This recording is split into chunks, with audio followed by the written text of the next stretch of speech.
अस्सलाम वालेकुम dear viewers, असांजे चैनल ते खुशामदीद। अॼु जी इन वीडियो में असां ॻाल्हि कंदासीं पाकिस्तान नेवी में बतौर सिविलियन तमामु घणियूं जॉब अपॉर्चुनिटीज़ अनाउंस थियूं आहिनि उन्हनि जे बारे में। 2023 जूं जॉब अपॉर्चुनिटीज़ आहिनि as a civilian Pakistan navy में। पूरे पाकिस्तान मां इन्हनि में अप्लाई करे सघिजे थो। इन में उमिरि जी हद जेका आहे 18 खां 33 साल आहे। 18 खां 33 साल जंहिंजी बि उमिरि आहे त उहो इन में अप्लाई करे सघो थो। प्राइमरी खां वठी बैचलर्स लेवल डिग्री ताईं ही जॉब अपॉर्चुनिटीज़ आहिनि। ही जीअं तव्हां ॾिसी रहिया आहियो त ही सीरियल नंबर 1 ते असिस्टेंट जी जॉब आहे। उन खां पोइ data entry operator, stereotypist, micro filming assistant, draftsman, UDC, LDC ऐं इहे तमामु घणियूं ॿियूं जॉब अपॉर्चुनिटीज़ आहिनि। तक़रीबन ही 39 कैटेगरी जूं जॉब्स आहिनि जंहिंमें डिफरेंट कोटा ते ही जॉब्स आहिनि। हर पोस्ट जे अॻियां उनजी कोटा, उनजी तालीमी क़ाबिलियत ऐं जिन्स लिखियल आहे। कंहिं पोस्ट में सिर्फ़ मर्द अप्लाई करे सघनि था त उन जे लाइ अलॻि अलॻि लिखियल आहे। उन खां पोइ हाणे असां ॾिसूं था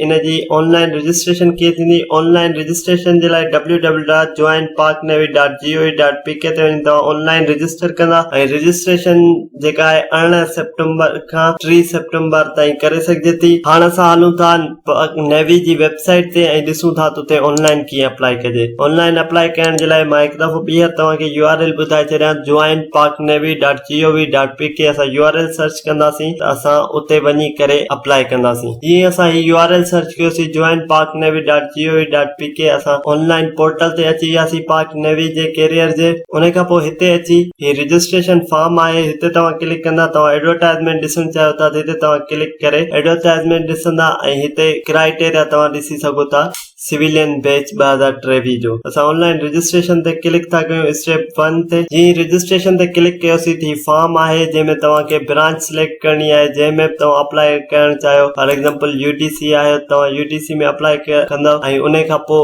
सिविलियन कैंडिडेट ते सिलेक्ट कंदव ऐं उन खां पोइ पंहिंजी क्वालिफिकेशन लिखंदव ऐं उन खां पोइ ही पूरो फॉर्म आहे जंहिंमें तव्हांजी बेसिक इंफॉर्मेशन, तव्हांजी एजुकेशनल इंफॉर्मेशन उहा तव्हां लिखी करे ऐं हिते सबमिट फॉर्म। जीअं ई तव्हां सबमिट फॉर्म कंदो तव्हांजी 1-2 ॾींहंनि खां पोइ स्लिप अची वेंदी ऐं तव्हांजी जंहिं ॾींहं ते टेस्ट हुजे उन ॾींहं ते तव्हां वञी टेस्ट में अपीयर थींदव। उमेद था कयूं तव्हांखे सम्झ में अची वियो हूंदो पार्क नेवी में अप्लाई कीअं कजे। मज़ीद इंफॉर्मेटिव वीडियोस जे लाइ असांजे चैनल खे लाइक कयो, सब्सक्राइब कयो त जीअं जेके बि न्यू ईंदड़ वीडियोस आहिनि अवां ताईं पहुची सघनि, जंहिंमें जॉब्स हूंदियूं आहिनि, यूनिवर्सिटी जी एडमिशन हूंदी आहे, एंट्री टेस्ट जी प्रिपरेशन हूंदी आहे, जॉब्स टेस्ट जी प्रिपरेशन हूंदी आहे ऐं ॿियूं खोड़ सारियूं वीडियोस हूंदियूं आहिनि। अल्लाह हाफ़िज़।